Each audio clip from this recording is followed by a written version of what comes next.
પોરબંદરના ઠક્કર પ્લોટ વિસ્તારમાં થયેલ મારામારીમાં સામા પક્ષે એક વૃદ્ધ મહિલા ઉપર હુમલો થયો હતો।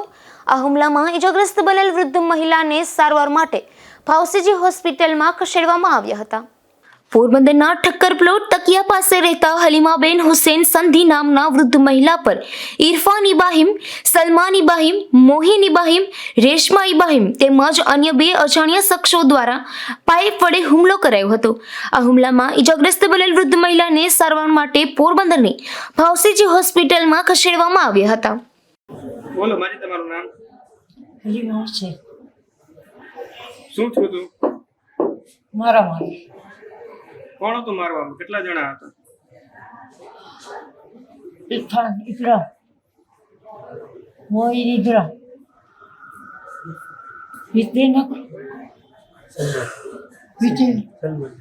સલમાન ઇબ્રાહિમ,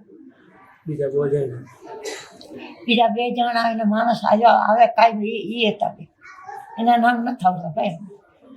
કારણ શું મારવાનું? તમને શું કામ માર્યા?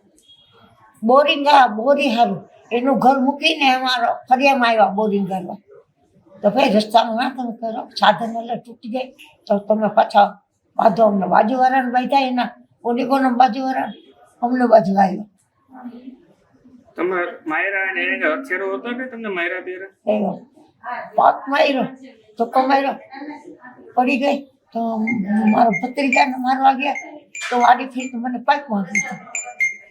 બોર કરવા બાબતે ઠક્કર પ્લોટમાં થયેલ મારામારીમાં બંને પક્ષે 4 મહિલા સહિત 5 સભ્યોને સારવાર માટે પોરબંદરની ભાવસીજી હોસ્પિટલમાં ખસેડવામાં આવ્યા હતા। ત્યારે પોલીસે બનાવ અંગે વધુ તપાસ હાથ ધરી છે। અશોક થાનકી, ગુજરાત ન્યૂઝ, પોરબંદર।